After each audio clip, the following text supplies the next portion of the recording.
Okay, let us enter into the Upanishads. Yama then explained the science of the inner fire to Nachiketa, the science which bestows heaven. He explained in detail all the process involved. Having understood it, Nachiketa repeated the details back to Yama. The Yama was satisfied. Seeing Nachiketa's extraordinary intelligence, Yama was pleased. He said, "Now I will grant you an additional honor, that the science of the inner fire, this meditation technique, be known by your name, the Nachiketa. Nachiketa fire, Nachiketa Agnihi. Please also accept this beautiful necklace of jewels." He gave one of the jewel which he was wearing. Yama then said, "One who ignites this fire 3 times and desirelessly practices the fire ritual, practices sharing and practices austerity in accordance with the 3 Vedas, will become free from birth and death. By knowing this sacred fire and by choosing it with sincerity, he will attain to eternal peace, the peace which I know." Yama is blessing what will happen if you do this meditation technique. Yama continued, "One who ignites and attains to this inner fire will cut the snares of death while still in the body. He will go beyond sorrow. He will experience the joys of the heaven." O Nachiketa, this is the science of the inner fire that will lead you to heaven. You have asked this as your second wish.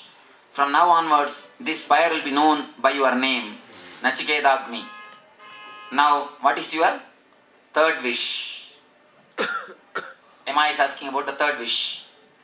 Of his third wish, Nachiketa said, "There is so much uncertainty about death. Some say that the souls live on after death, and others say that it does not. I want to finally understand this through your teaching. This is my third wish."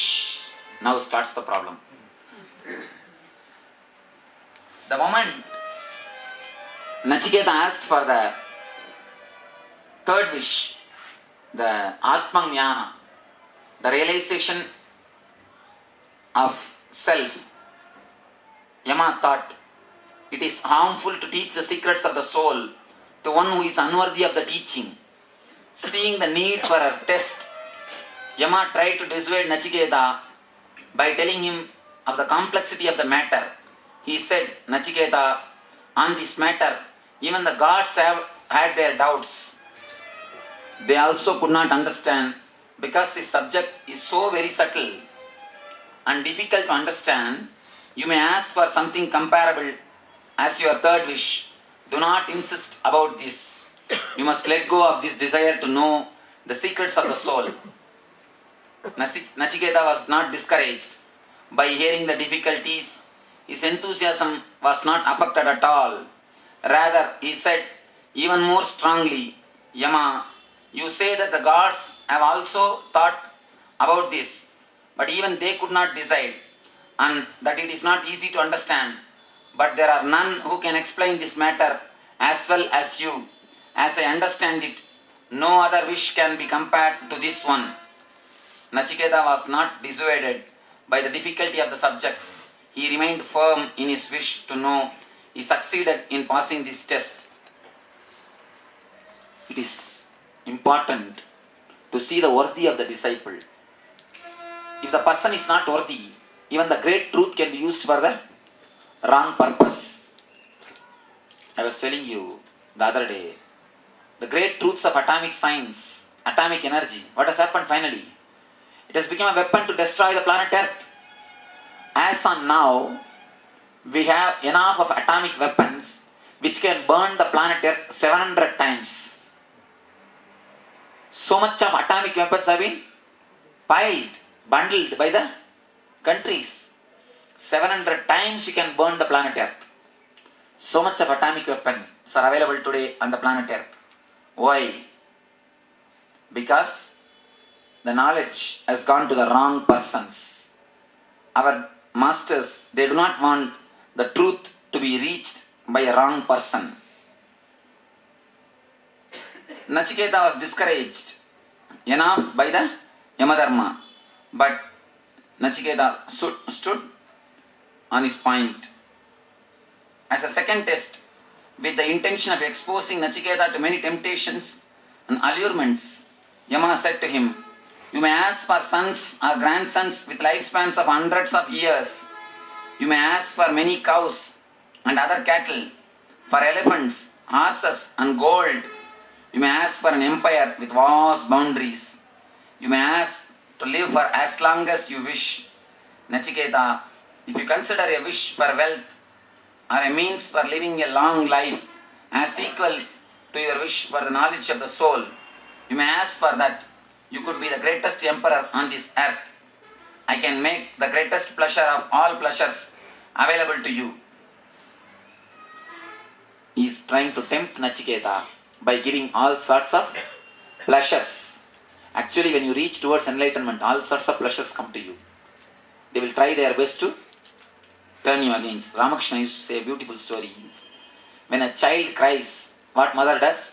She gives all the small toys and chocolates and makes the child happy and goes for her work. She goes and cooks. When the child is not satisfied with the toys and the chocolate, when it throws away everything and starts crying, only then she comes and lifts the child and takes care. Just like that, when you go towards the God also gives you all the toys. He gives you all the chocolate.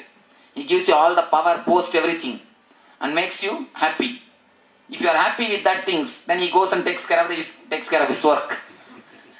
Once you are not satisfied even with that, when you throw away everything and start crying, start shouting, "I want only you," then he comes and takes care of you.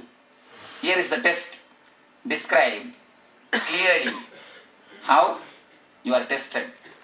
When Nachiketa did not waver from his decision, even at this, one guy asked me, "Swamiji, I am also trying for enlightenment, but nobody is coming and giving all this pleasure and testing me."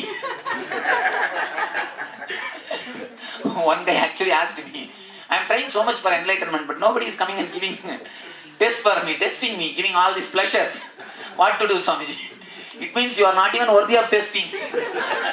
Divine knows you are not even worthy of testing. That is why it never comes and tries to give you any pleasure.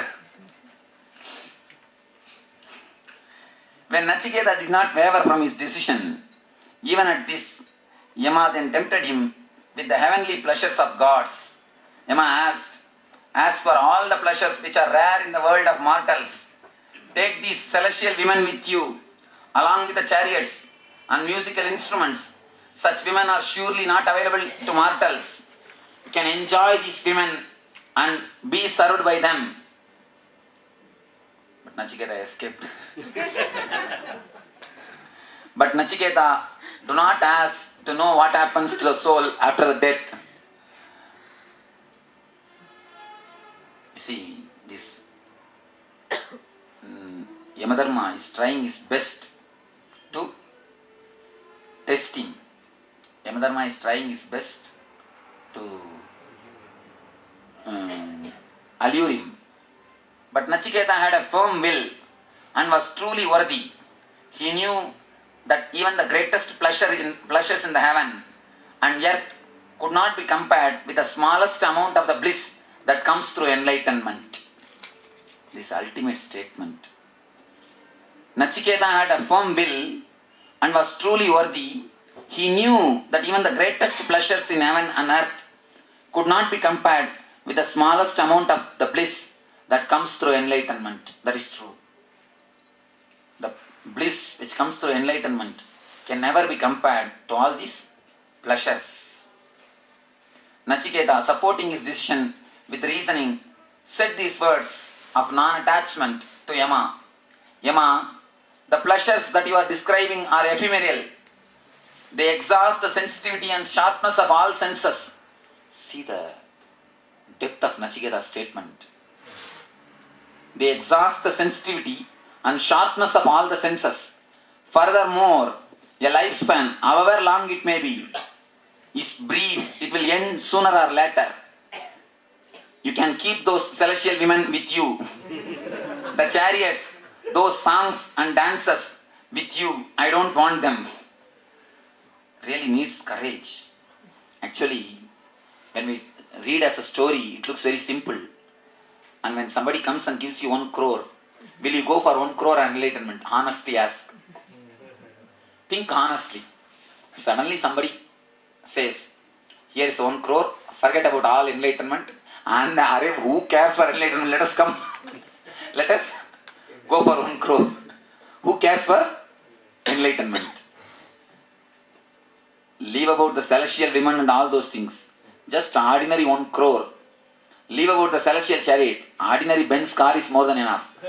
Here you see, here when I say that the celestial car, chariot and musical instrument, celestial women, we don't understand. Ordinary 1 Benz car and all sorts of comforts and ordinary women and 1 crore wealth. How many will have search for enlightenment? Tell me. That is why we have not got and Nachiketa got it. Understand? That's why Nachiketa got, we didn't get. If somebody offers this and this both, which you would like? Which is your choice? All these things now you will open your mouth. If you get 1 crore, 30% will go by tax. Alright, tax free 1 crore. Swami, ultimately it's exhaustible, 1 crore. After that what? Benz car itself is 24 lakhs. No, separate Benz car separate, 1 crore separate. Even then, ultimately exhaustible, it will wear and tear, everything. Okay, no problem. No. Really, then no Benz, no money. No. Okay? No. Alright, then you are qualified. Let us see. You see here, half.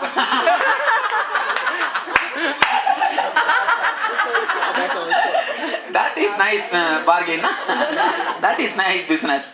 What is there, Swamiji? After all, you are also enlightened, you are having Benz car. Then why should not we? Am I right? Somebody asked, when you are having so much of gold on you, when you are having so much of wealth around you, why should not we? I said, arey fool, all these things came after enlightenment, not before enlightenment. Before enlightenment, all these hills are witness. I was not even having a clothes to change. Only 1 piece, 1 set, not 1 piece, 1 set, 2 piece cloth, 1 kamandalu. Somewhere begging and somewhere eating and meditating. This all came after enlightenment. After enlightenment, whatever comes, nothing touches you. Because you know, you are in your own state. But before, continuously you will be wiping it, cleaning it. Continuously you will be bothering it.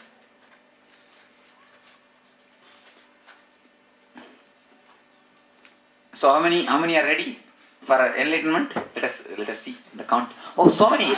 No, 1 crore. Arey, what is this? All right. Very simple, Swamiji. You know you can give us enlightenment. We are not sure whether you will give us 1 crore.